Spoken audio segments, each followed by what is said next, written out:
Hello everyone, it's Sharon from Sharonatsea Travel, and today I am back with days 18 and 19 of our daily travel hacks for the whole month of December. As you may know by now, we are doing 31 days of travel hacks this month, so let's get started.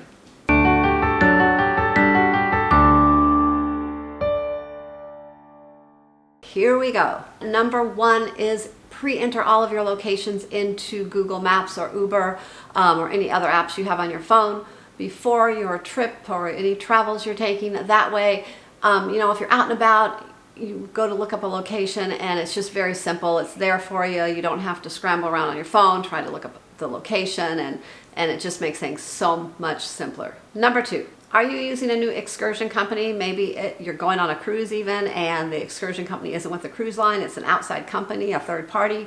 Well, you always want to check reviews, right? So there's always Yelp, TripAdvisor, but another great way to check reviews is check for a Facebook page for that company. A lot of times the companies will have Facebook pages and there's a lot of information on there. You can get other people's experiences. You might be able to even reach out to someone and private message them and have them message you back and they'll tell you how their experience was. And you'll feel a lot safer on that excursion knowing ahead of time that, it has good reviews. And number three, speaking of Facebook, if you're going on a cruise, what better way to find out about your cruise and your itinerary and what's going to be going on the ship than to join a Facebook group for that sailing. Now, you can do two things. You want to join the one for your sailing, so that way you can maybe make some friends and chat with people ahead of time. You might even meet people that you want to hang out with on the ship or maybe take an excursion with, especially if you're a solo traveler. Maybe you'll find someone to hang out with.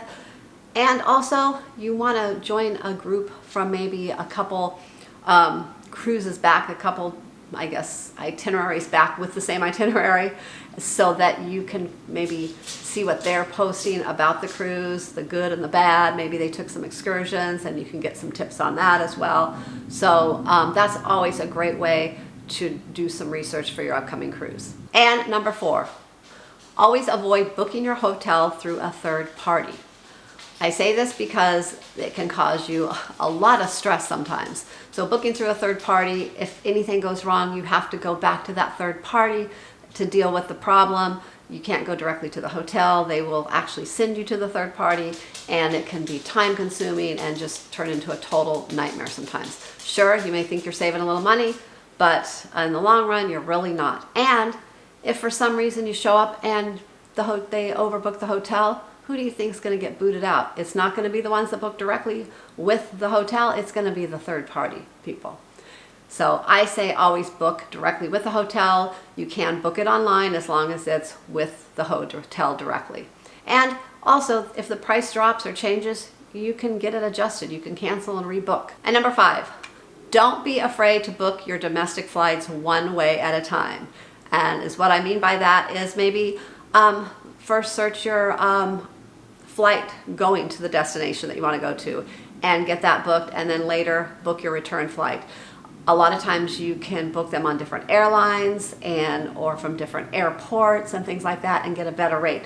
I know recently our cruise out of Miami, we flew American Airlines to Miami for our cruise, but coming back it was much cheaper to fly Southwest from Fort Lauderdale home. So we did that, and even with staying overnight in Fort Lauderdale at the hotel, we still saved money on our flights. So always keep that in mind, do your research, and there's a lot of options when it comes to flights. So just look at the one-ways first. That's for domestic flights. Sometimes internationals, it's better to book them together. But domestics, do the one-way. And number six, speaking of airlines, get yourself a credit card that gives you airline miles versus points. That way you can pay your larger monthly household bills with it, and you can rack up those miles, and maybe you can fly for free. And also, when you get a credit card, usually once you purchase so many things at the beginning, it gives you kind of like a bonus, a big lump sum of miles. So you can get a couple of maybe free flights out of that. So that's a great way to earn, a discount on flights or even fly for free. So those are my 6 travel tips or hacks for today. Let me know in the comments below if you have used any of those before and how they worked out for you. And if you are new to the channel, please consider subscribing before you click away, and don't forget to click that notification bell so you get notified when we post new content. And we will be back tomorrow with 3 more travel hacks. Thanks for watching, and we will see you tomorrow.